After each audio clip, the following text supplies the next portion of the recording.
and all. Might not make it to the end of this one. Got man flu. It's not looking good, people. So, you'll have to bear with me today, and we'll fight this through. But I should have something different to show you today. Hopefully, as you can tell, new camera. Well, new phone. So, yeah, me opening my big mouth saying I never go to London has backfired on me spectacularly. So, we got a job, unfortunately, in the centre of London. So, here we go. But, like I said, bear with me, people. I am man-flued up to the back teeth, and it's possibly looking I will make it to the end.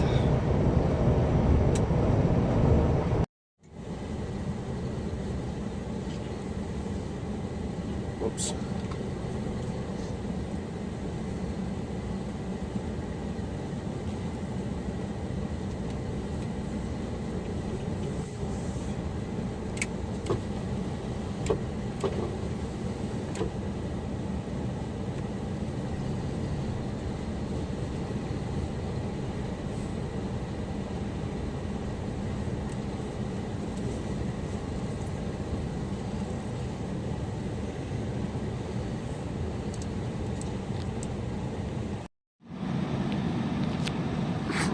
Right, I'm the porta cabin loaded.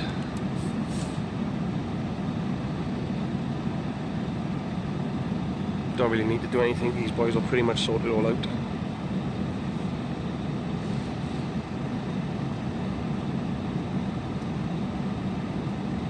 Just gotta keep an eye on them.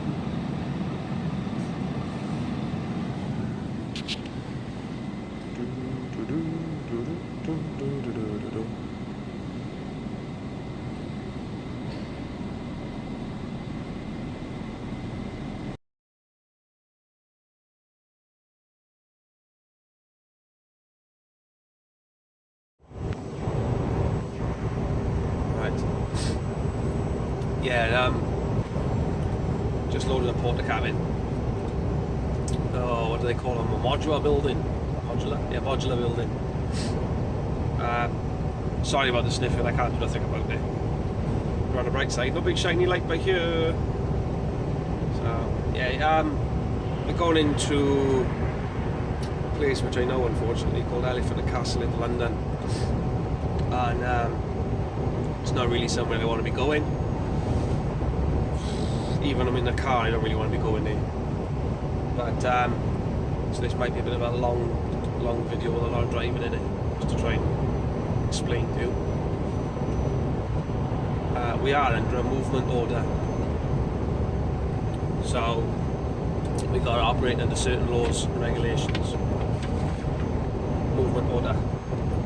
So we've got to abide by what it says on there, and we got a certain route we're going to go in. There's only a certain way we can go in, and the major reason of that is because we're high, quite tall on the trailer.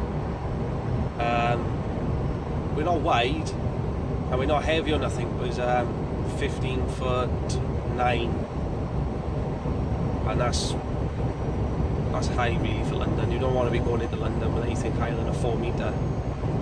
It's just a real pain in the ass. You continuously gotta have eyes everywhere.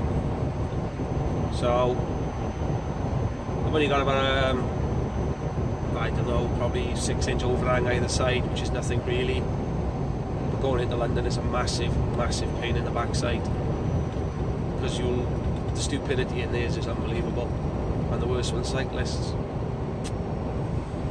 So yeah, I'll try and show you how we secure them to the trailer as well, because we can't just strap over the top of these buildings. They haven't got the strength to hold a strap over the top. You've got to strap them from underneath. And when the first time you do it, you think to yourself, that's not right, that's not strong enough, but it is, don't you worry. Oh God. Man flu update. feeling a bit better. I'm not feeling great.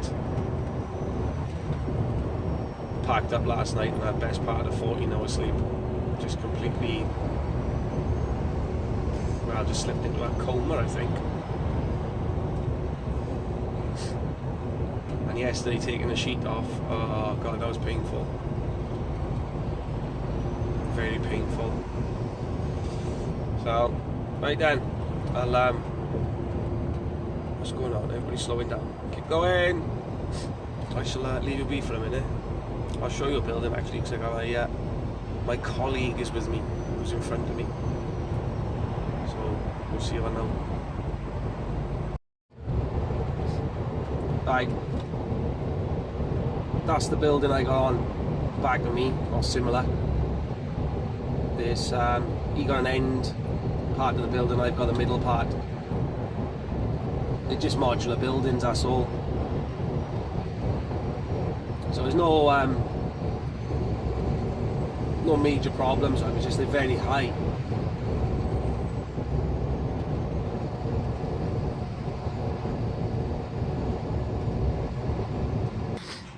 Right, that's what we got. One of them. Just stopped for a shower. And there's the other one. If I show you, see, no straps over any of it. Boards. If you look with the two, yeah, you're actually strapped into a clip underneath. That's all it is. Straight to the chassis. So obviously it won't reach the side rail, and it's just 4 of them. That's all it is. That's 4 5-ton straps, and I think the whole thing only weighs about 3.5 4 ton. See, here's the door for the building. If you're wondering why there's such a big gap, plain and simple, if you put it as far back as you can, got less interference with your mirrors. So yeah, shower. Yeah, so something different for you. Like I said, it's 15.8. It's a big old pain in the ass.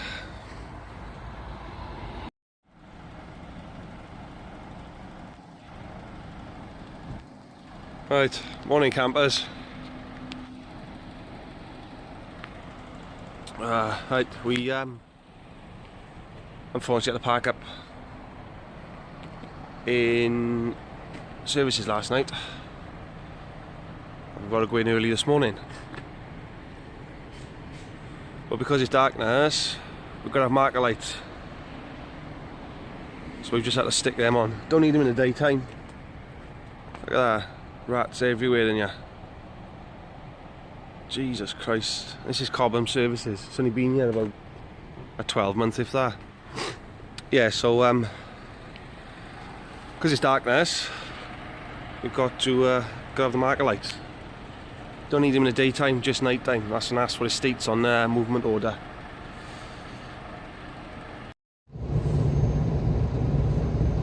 So we are on our way in now. We got the Cobham service last night on the 25 and was told to phone the customer basically, just to make sure there's enough room for us to get into where we're going. So it turns out it wasn't. They were running a little bit behind. So unfortunately we have to wait until the following day. Which is a bit of a bummer, because it's a lot of hanging round. When you do jobs like this, a lot of the time you're waiting for cranes or, like I said, room, so you can actually get into where you're going. So we did hang back there for a couple of hours, tried them again to find out if we could actually go in there tonight. Last night I should say, but we couldn't. So we sat in the services from, I think it was 1:45 yesterday. It's now 5 o'clock in the morning. So, yay! and we've got to be in there before 6:30. Otherwise, we've got to park up again. Because on our movement order, it states we're not to travel in London in rush hour, in peak times, which is 6:30 till 9:30. Just in case we hold up traffic or anything along those lines. So there's no morning restrictions or anything like that. There's no reason why we can't go in this morning. So we're kind of hoping to get in now nice and early. They'll stick us in the holding area, which they've got, and then we can sit there and wait for the rest of the day. So I got a sneaky feeling that's what's going to happen. So yeah, all good fun. We was told when we left yesterday we could go straight there. Ha ha ha ha.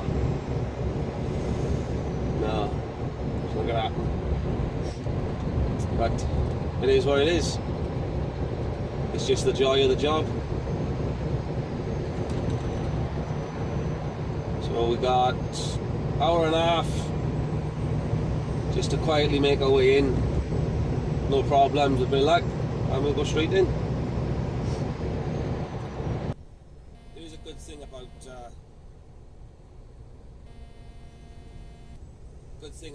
travelling pairs. At least you've got somebody to watch one another.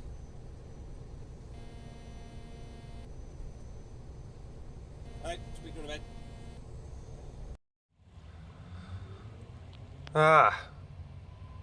We're on a site in London, and that is pretty much what's around me. And don't know if you can see it. Hang on. That's the road in. As you can imagine, I'm not very happy. Been here since 6 o'clock this morning. It's now, what time is it? 10:34. So 4.5 hours. And if I can, this is so cool. That red thing you can see, but there's the crane. Let me just, there. So we are waiting to tip.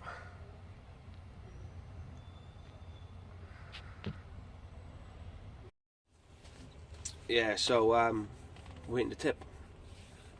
Things have gone a bit Pete Tong, as it always does. Some people haven't turned up who they're supposed to have, and we got to unload in a certain sequence. Otherwise it can't be all put together, because as we get in tip they put it together. So they've had to alter the planning of the tip order. I did try to film coming in this morning, but I had to, unfortunately I had to use my phone, because the old, my colleague who was in front of me, yeah, sorry about that. Yeah, I had to use my phone on the way in, unfortunately, just so we could pass information back and forth to one another. Because me being as daft as I am, still haven't had my CB fitted. Which is a bit silly really. Just very handy. So yeah, still sat on site, been 6 hours. It's the thing with jobs like this, you're always waiting around, always. You either go straight in, straight out, or you just sit and wait. So I'm sitting and waiting. Yay! A little bit bored now. The weather's not the best, that's alright, but not the best. I think it's about to rain. And we was waiting for another 2 drivers to turn up. Sorry, 3 drivers to turn up. They've turned up. They're not the ones we want. So it is what it is. We'll sit here until well, until we get up, really. All good fun. I'd like to have filmed it on the way in this morning, but I couldn't. So I should have just bought a camera and stuck it at the top of the lorry. It would have been easier. A GoPro or something, I think. But we can't, because I'm skint. Oh god. So I got a cuppa. Surprise, surprise.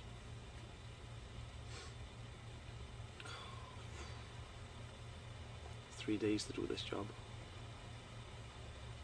3 days.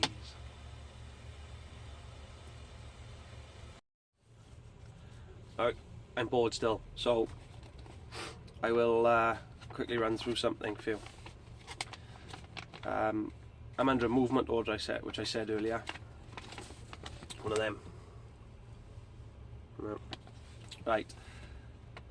You've got to abide by it. You can't, under any circumstances, do something which Dad doesn't tell you to do. It will protect you as well if something is to happen. As long as you're on that route which you're told to, you've abided by all the information, you can't really go wrong. And when I say if something happens, what I mean is if you're driving onto a road which that tells you to, and there's roadworks on it, you can't get through, it's not your problem, right? Because a load movement order will be put forward to the correct councils, police and things like that, normally 2 or 3 days before. Well, it is for mine, if I remember rightly. Mine was 2 days before the movement actually happened. So everything on it, got to abide by it. Also, you will be given I'm trying to fold a piece of paper over his information I shouldn't share. Basically the route, which will be written verbally, or you can probably get a drawn route as well. Mine's not mine's just a standard movement over. It's nothing special. When you start going into stag movements, that's when it starts becoming complicated. A stag movement is special type, what's it called? Special type general order. I had that written down, I couldn't remember it. When you start going into them type of things, it's a lot more serious.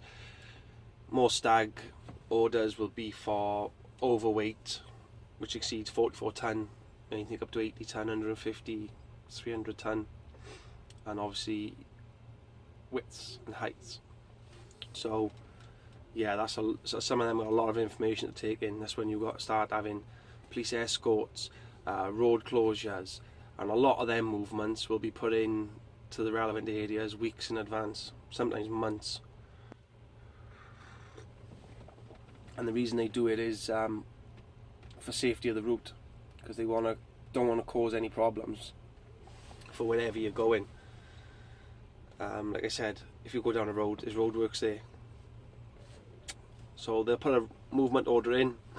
The councils, the police, the electric boards, all our railway lines, all that type of people will know about it, just in case you've got to go across one of their areas, and they'll give you the yes or no.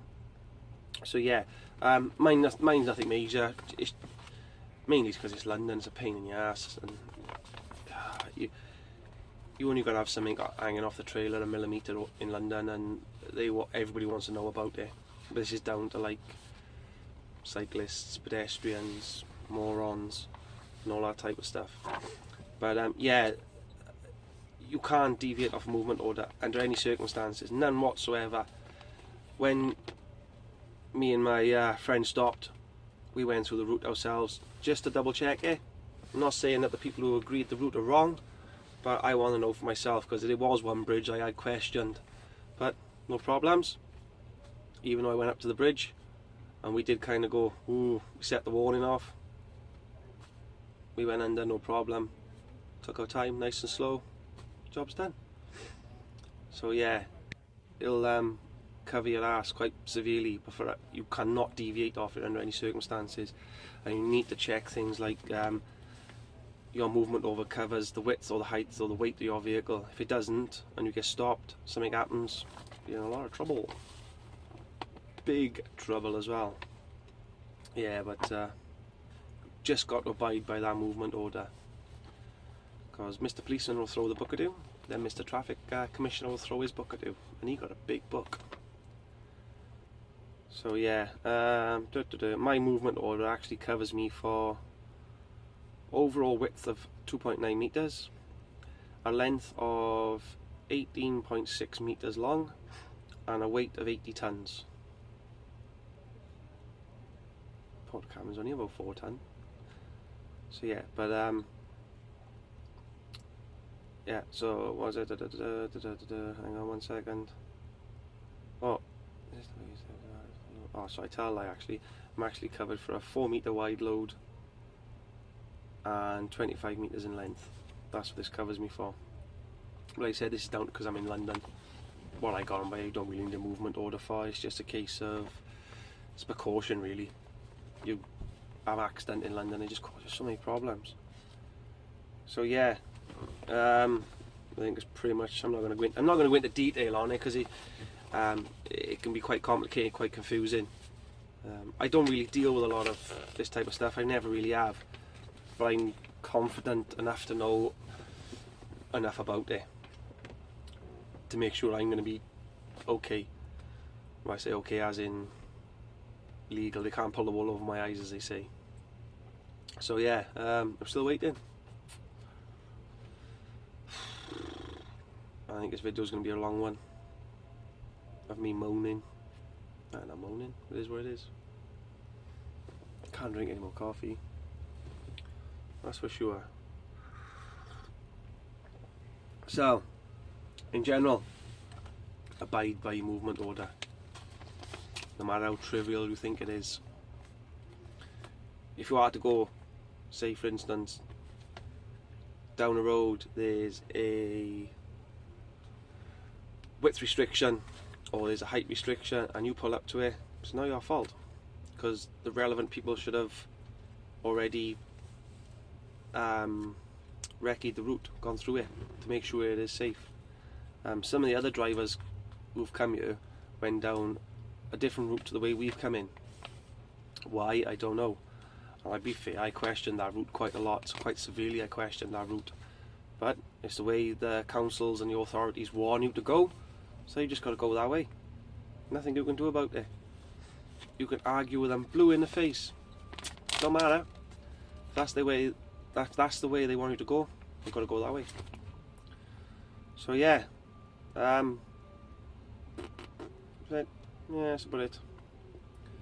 Like I said, I'm not going to go into detail on it because it can get quite complicated, and I don't really know enough really to explain any of it.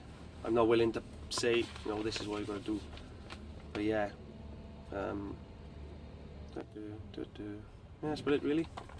If that helps anyone, hope it does. So I just wasted, well, I'm wasted, but just waffled for nearly 8 minutes. Toodles!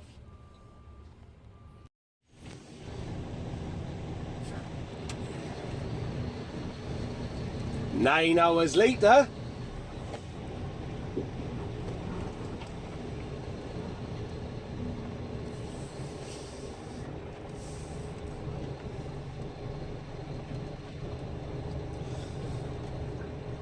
That's how long we've been here, 9 hours.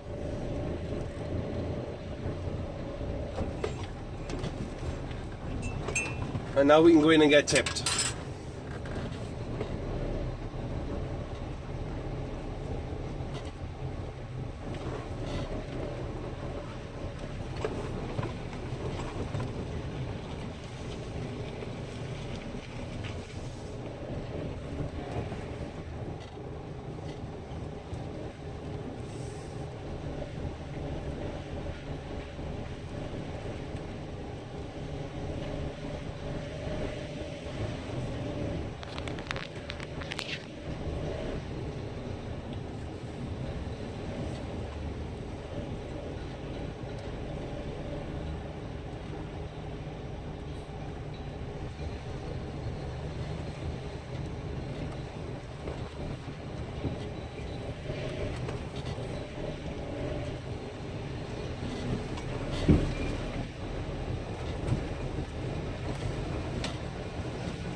There's overhead cable I gotta go under.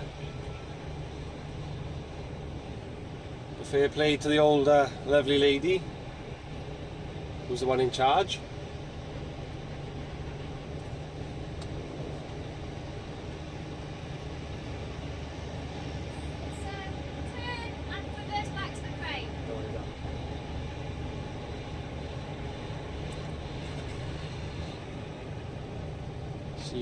She's quite good in all fairness. Right, crane's off to my right, and I gotta turn left and reverse back under.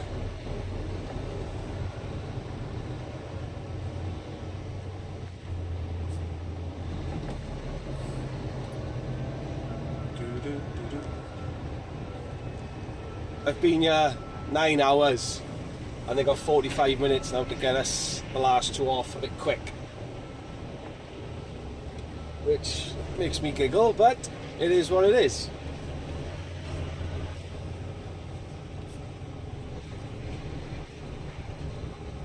There's very little room for error, but if there was room for error, there'd be no fun in the game, would there?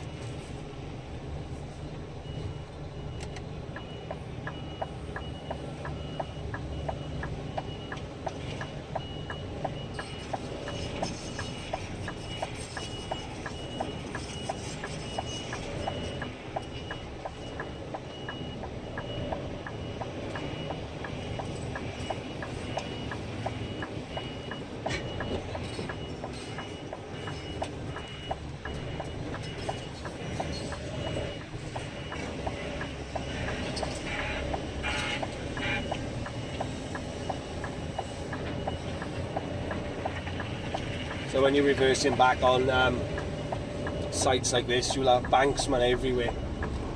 I got two behind me now at the moment, guiding me back where to be.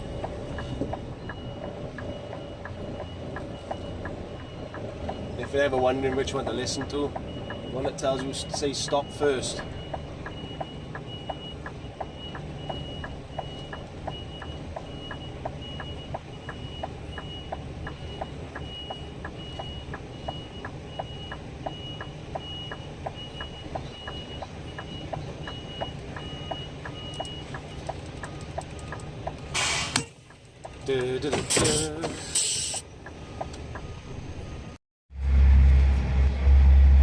Just backed it into the crane, so hopefully it won't be long.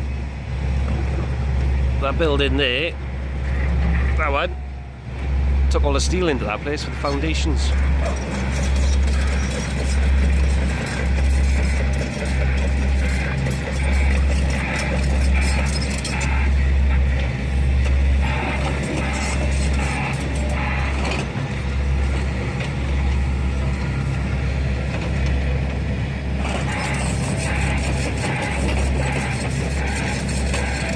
They'll take all the sides off here now, and you see there's an open building.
Right, let the normal trucking resume.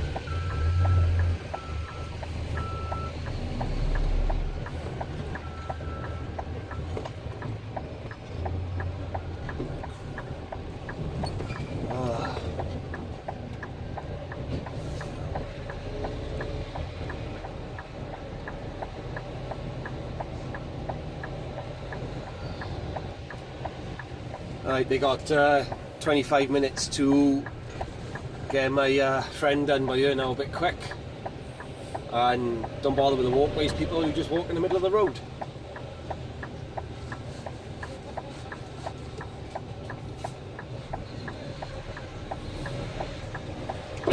Yeah, 20 minutes they got to get that box next one off because they got to shut down at a certain time.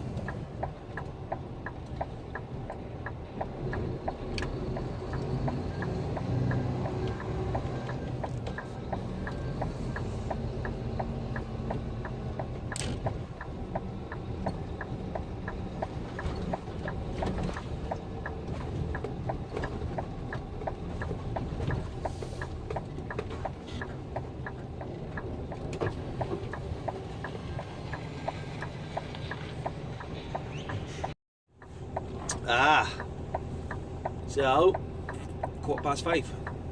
Just got that tipped. Sorry I couldn't film it. Unfortunately, the customer was talking to me. So took probably about 2 minutes for it to lift it off. It took them longer to take curtains off than it did to it actually lifted off. So I loaded for this job yesterday, 8 o'clock. Was it 8 o'clock? No, it's like, but at past 8 I loaded that. Drove from Highbridge to Cobham. Phoned the customer. Unfortunately, the customer said there wasn't space for us on the premises. So that was a bit of a balls ache, but made no real big difference to us. All it would have really meant was we didn't have to get up early in the morning, but we did. So I was parked up yesterday then from about 2 o'clock in the afternoon until 4:30 the following morning, and then 4:30 this morning drove into here, which is Elephant and Castle, and sat here for actually been on site for I guess 6. We've actually been on site for, wait for it, 11 hours and 15 minutes.